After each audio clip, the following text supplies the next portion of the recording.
Hello, genealogists. This is Craig, and this is Just Genealogy. My father's sleeping right now, so I'm able to take the opportunity to talk to you yet again. That doesn't happen very often during the course of a day. So let's try to see what we can manage to do before he wakes up. I got an email this week, and it said, "See what cemeteries your relatives are in." Came from Family Search, so I clicked on it. And it told me that I had 22 relatives in the Fifth Street burying ground. I didn't know I had 22 relatives in the Fifth Street burying ground. In fact, I didn't know I had any. But here we see my seventh great grandfather, Jonathan Kettle. And I thought that, well, that's pretty neat. That works for me. What else can I do here? So I went directly to my grandfather to see what it had to say about his cemetery, which is Fort Lincoln Cemetery. And it says I have one relative, and that's in Brentwood, Prince George's, Maryland. But in the same lot with him is my great grandmother. My grandmother said just before she died, "Do not put me between those two people." She was cremated and she's in Cleveland, Tennessee instead of Fort Lincoln Cemetery. So I need to go, it looks like I'll need to go back and somehow figure out how to create a find a grave page or have somebody create a find a grave page for my great grandmother so that she's there also. So I thought, well, if we're going to do him, we might as well go and see who else might be in my other grandfather's cemetery. And I had the experience of going to Oakwood Cemetery in Sharon, Walworth County, Wisconsin for years and years and years. Every time I could, I would drop by the cemetery. I would take friends with me to go visit this cemetery, some of them more than once. And I would just visit with my grandfather and my grandmother for a moment or two, and then a great aunt who was also buried there. And the great aunt isn't mentioned in this list either, so I'll have to go look at that and try to fix that. But I noticed a while back that when I was playing with Find a Grave, that I had other relatives in that cemetery. Now, if I would have typed in Scott, I wouldn't have found anybody. But if I would have typed in Nylands, which I didn't do, I would have found that I also had my great grandmother and my great grandfather also buried there. And I finally got to see them once upon a time. But if it weren't for Find a Grave, I would not have even known that they were there. And this system allows me to look very quickly to see whether they're there or not, so long as they're in Find a Grave. Also, you'll see that they'll list a whole bunch of cemeteries that your relatives are in. Now, recognize that there is a piece that allows you to pull them out. One, you can pull them out by a map, and this is Spring Hill Cemetery, Lynchburg.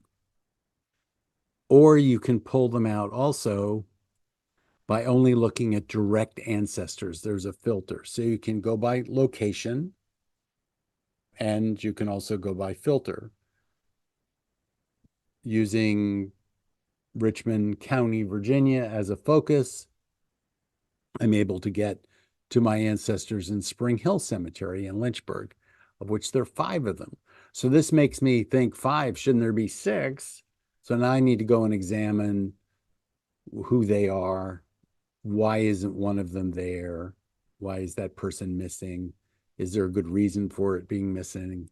Does it need to be added? Remember seeing, I have pictures in my collection of Robert Woodson Robertson, his wife, and 2 others. Now, there is, again, a listing underneath that takes you to, for example, I know who's buried in Union United Methodist Church Cemetery. That's my great-grandfather, Roland Roberts. And he's the only one there in South Boston. So I'm enjoying this very much.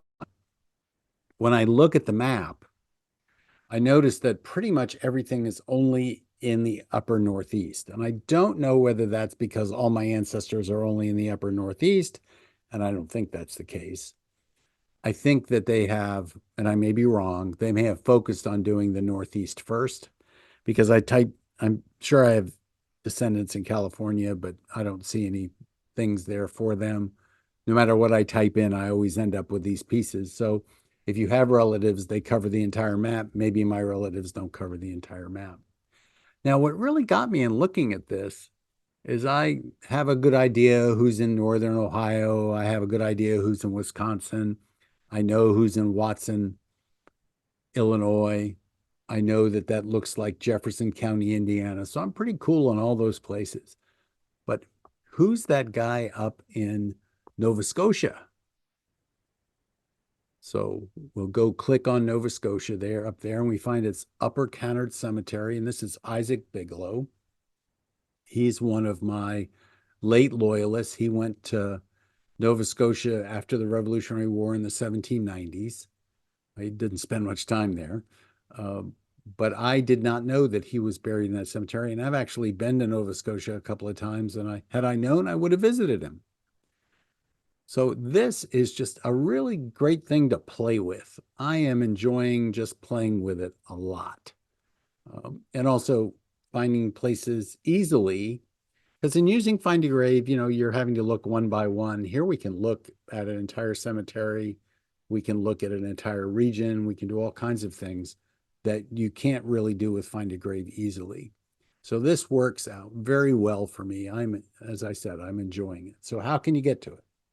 Well, it's at familysearch.org and it's called Campaign Cemetery. So this is the URL that you can access it.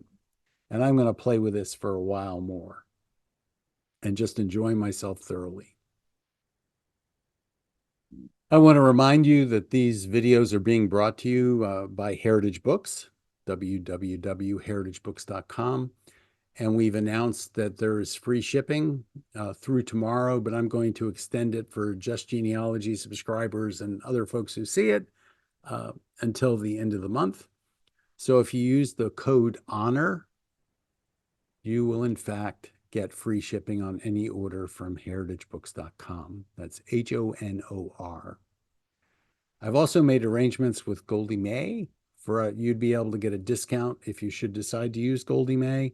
I'm playing with it. I'm enjoying it. It's got a little bit of a learning curve for me, but there are pieces of it that I'm really enjoying. And I will get a landing page for you there for GoldieMay. He has videos both on YouTube and on Legacy. The most recent one just last week on Legacy was great. You might want to take a look at it if you're a Legacy subscriber. If you don't subscribe to Legacy, there also is a URL in the description for you to be able to get to Legacy and to be able to get a Legacy subscription. And then totally off the wall, there is a product out there called LMNT. And it is salt, magnesium, and potassium. And I drink it every day. 32 ounces is how I start my day before I have my first cup of coffee. And I have found that it improves my sleep and that it improves my ability to focus. And I'm finding, and I've always believed, not just finding, but always believed that the two most important tools that a genealogist has is sleep and the ability to focus. So should you use the link that's provided in the description to get to your first subscription to LMNT, you will also get a free pack of all the various flavors. I love the raspberry. I love the unflavored. I sometimes put lemon in it. I don't really like the chocolate very much, except when I have it hot. And I just really enjoy it when it's hot. So this has been Craig. You're probably going to have to listen to some sort of advertisements from now on just because we're at that point. I urge you to subscribe. We have over 350 videos now. I urge you to tell your friends. We've got 1,600 subscribers now, so we're moving right along. I'm quite happy with that. And I'm hoping that my situation will change well enough so that I'll be able to talk to you more often. Thank you so very much, and I will see you next time.